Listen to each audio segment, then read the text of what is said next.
The taxpayers cannot afford any capital improvement project right now that is not an absolute necessity.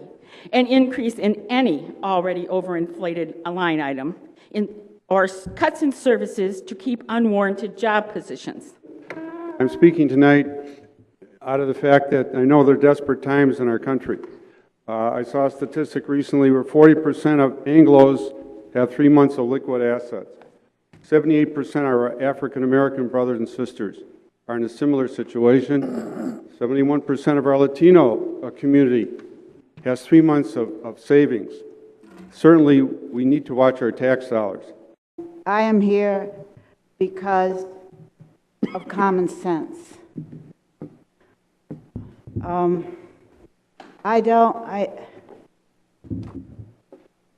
You don't need to keep the budget just where it's at. You need to reduce it. This city cannot take more taxes. I couldn't really say it much better than the last speaker.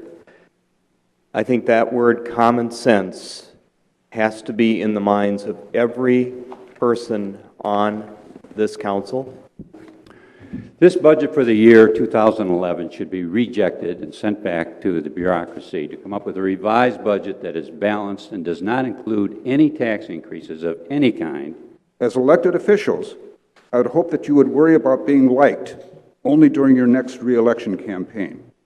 At other times, like this, I'd hope that you would want to be more like Jack and exhibit the leadership to challenge this city to do more with less.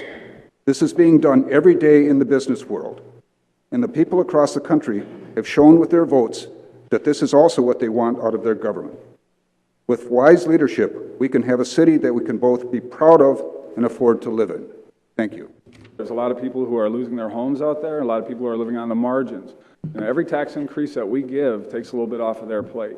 It can sink those who are barely making it who are just trying to stay in their homes. I'd urge all the aldermen to vote no on any budget increase.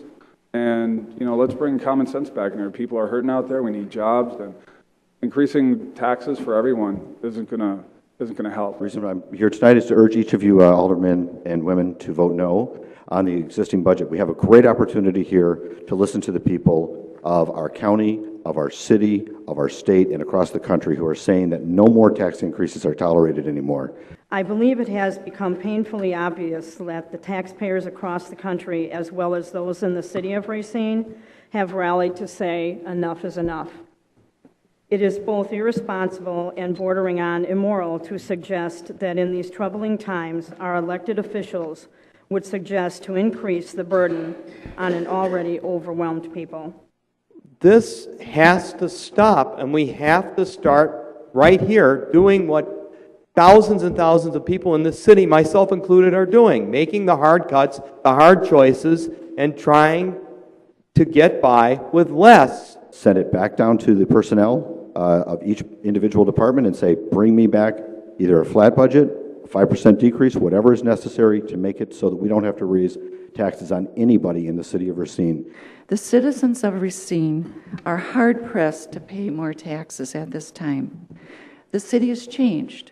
Manufacturing has left. And we need to look at new ways of doing things. It's time to make those cuts, and it's time to seek out these new ways, even if it's hard. I expect it would be quite difficult to find a homeowner in the City of Racine that is in favor of a tax increase.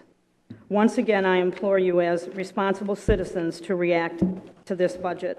Send it back to Mayor Dickert and tell him to stop the spending. Tell him what the people expect, and as the collective owners of this city, what we are entitled to. I don't think it's just a matter of the cuts. We have to make the cuts. That's obvious. There's a lot of bloat in city government like there is in any government. And I'm the first and foremost to say, let's do that. This budget proposal should be sent back to the bureaucracy, and don't let them off the hook until they do it right. And they include the mayor and the city administrator. The orders from you should be, give us a balanced budget with no tax increase of any kind. Thank you. Thank you.